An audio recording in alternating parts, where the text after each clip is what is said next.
Welcome back, everybody. So I recently sailed aboard the Beyond and have lots to share about the meals that I had. Was the food beyond great or beyond bad? Stick around and you'll find out. Time to dig in.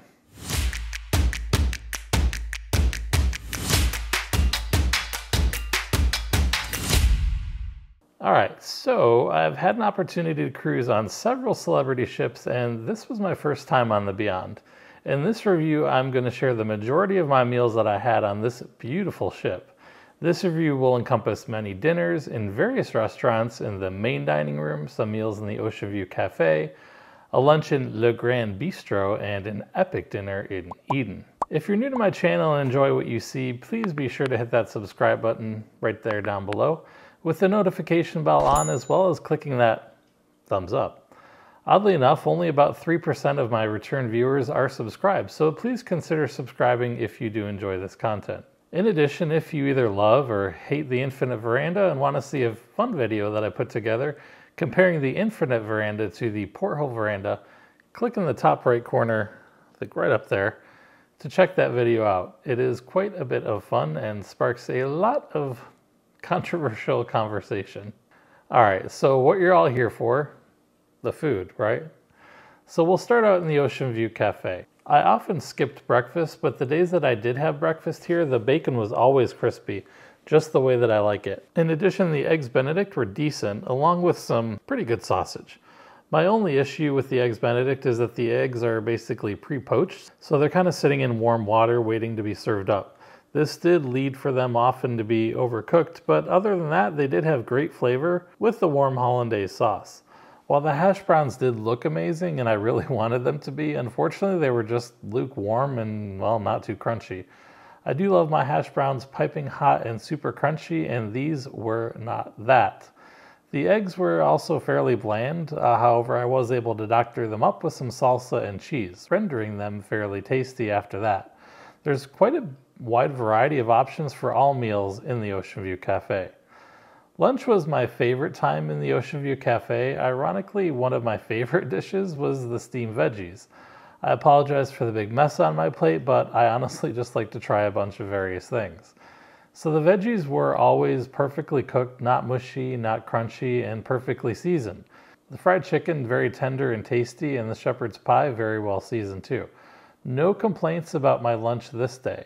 I will say though that the seafood paella was just okay. I don't think the rice was cooked quite long enough and was almost a little bit crunchy. My next lunch in the cafe, again, a big variety of things to try. This time I opted for the roasted chicken, the macaroni and cheese, some sort of empanada, and of course, well, my favorite veggies. Everything here was excellent. The chicken super flavorful, very tender and juicy. The mac and cheese very hot, creamy, gooey, and perfectly cooked seashell pasta. The empanada, however, was pretty bland and not too much to my liking.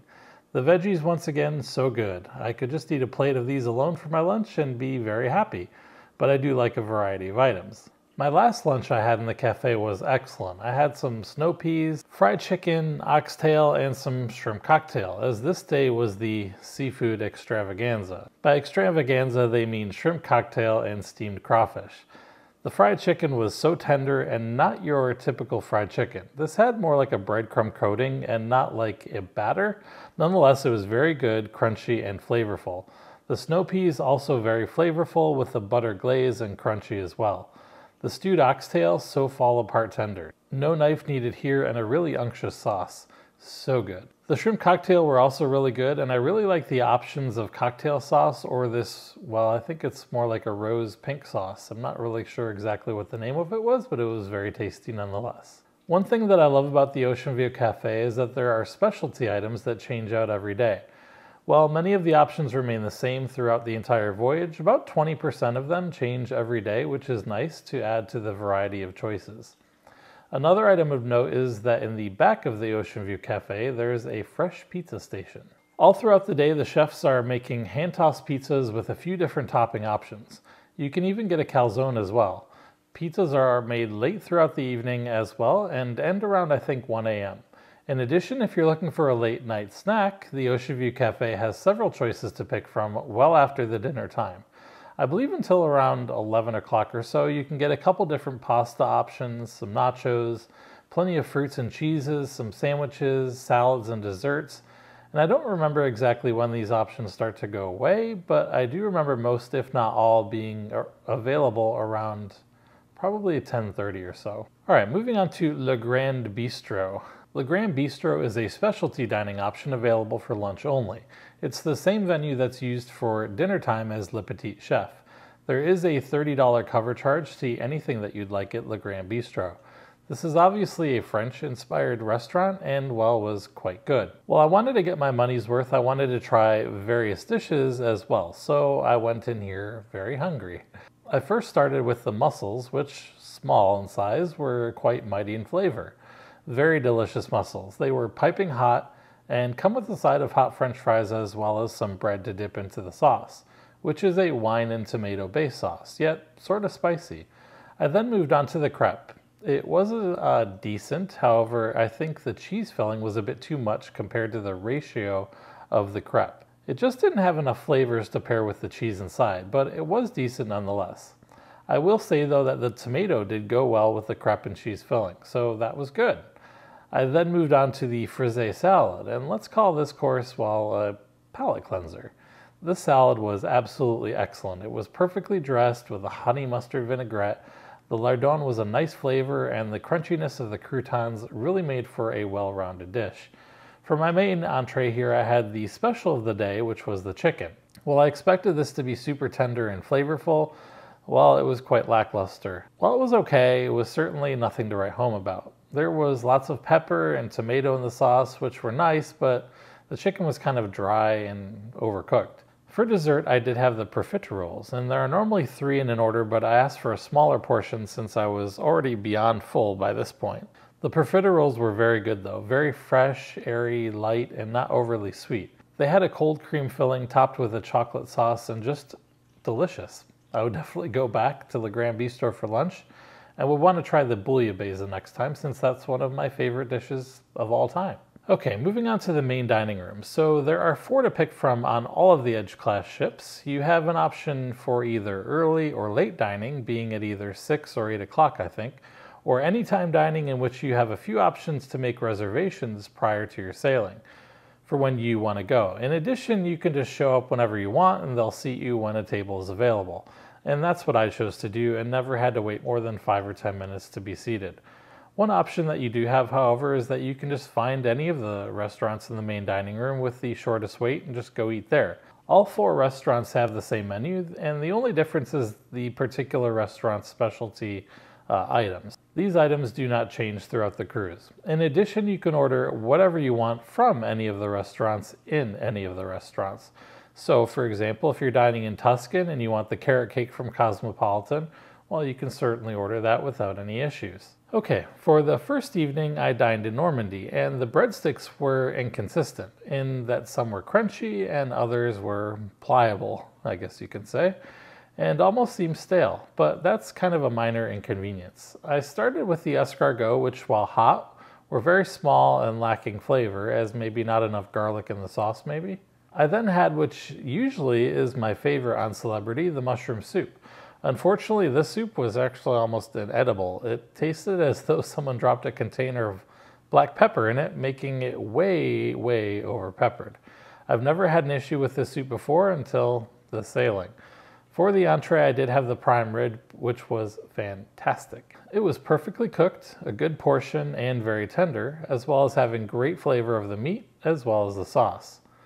The following day, I dined in Cosmopolitan. I wanted to try something new, so I started with the cauliflower flan, and oh my God, was this good. It's so refreshing and light with such a good blend of flavors and textures. It had crisp pieces of bacon, some crunchy pumpernickel croutons, and bits of apple, and some small pieces of spicy shrimp, and a creamy puree of cauliflower. I could eat this every time because it was freaking awesome. Again, I had the escargot, which this night was slightly better. Again, it was piping hot and had more of a garlic flavor than the last time, which was nice. For the main, I had the oxtail. I really love the oxtail. It's so flavorful and fall apart tender with no bones. It's a pretty small piece, so I accompanied it with the steak Diane, which was excellent as well. Again, very tender and a great mushroom sauce to top the steak. For dessert, which I normally don't eat, I had the creme brulee, which was so good. I love the crunchy bruleed sugar topping and the cold creamy custard. It's just a really good all-around dessert. So the next evening, I dined in Cosmopolitan. This evening, I started with the yellow corn soup. It was very hot and so flavorful.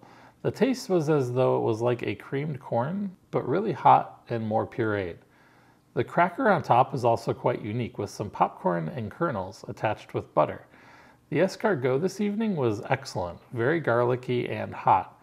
The breadsticks were very crunchy and the yeast roll very soft. Again, I had the oxtail, which was excellent. Great beefy flavor and super tender.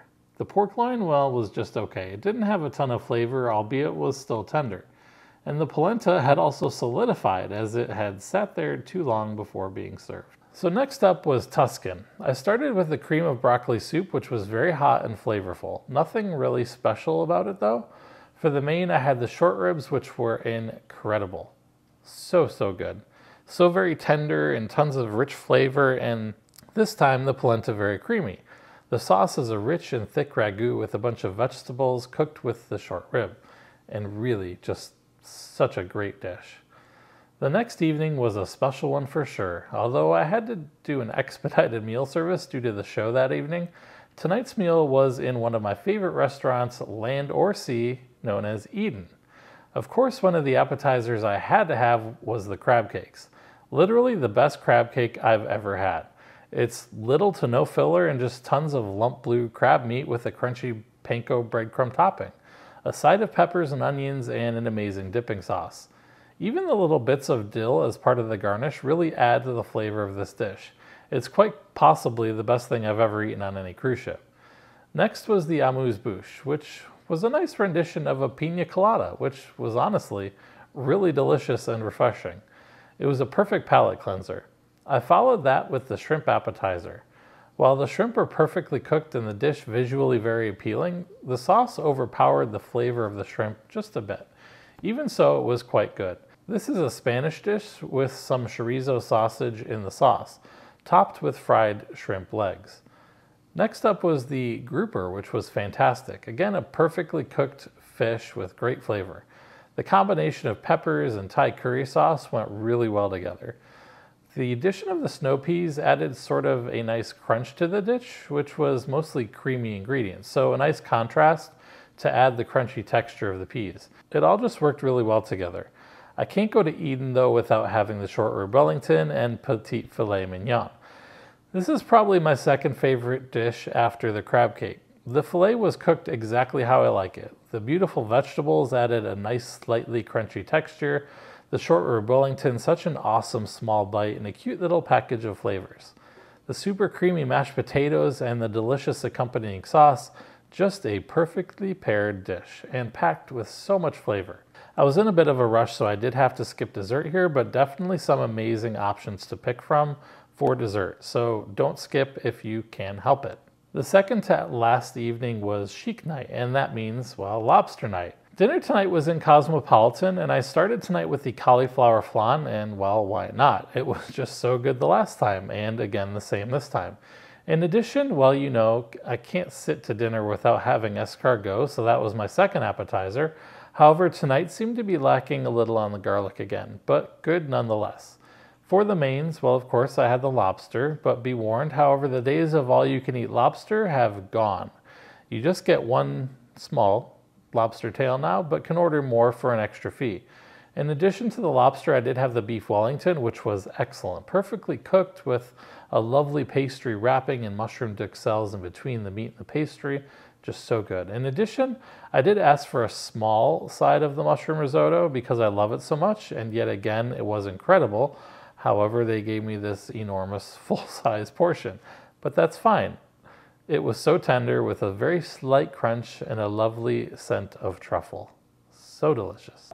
On the last evening, I had to go back to my favorite complimentary dining spot, and that's going to be Cosmopolitan. For the last meal, of course, the escargot and the French onion soup, both fantastic and a great way to end the cruise. Even the breadsticks were crunchy. I love the different dips that they serve here. The only negative is that the butter that they serve for the bread is unsalted. You should never really serve unsalted butter with bread. It just has no flavor. With that said, you can certainly ask for salted butter packets and they're happy to oblige. For the main this evening, I had the New York strip. The menu calls it a sirloin, but it's actually a strip steak. Had I known that sooner, I would have ordered it earlier in the cruise because it was fantastic. Super tender, very juicy. I don't care for sirloin simply because it's just too lean and dry for my liking. So was glad to hear that this was not that.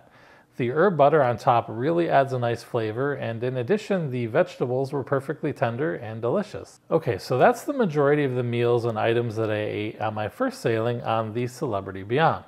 So let me give you my overall thoughts and opinions of the food. But first, if you enjoy this content, please gently, very gently, press that like button down below, along with the subscribe button with the notification bell on. It only helps my channel grow, but also helps to keep you informed when I put new content out. And rest assured, I've got plenty of new things coming. I've got 3 questions for all you fine folks. 1, have you dined on Celebrity? What's your favorite dining venue and food item that you've had?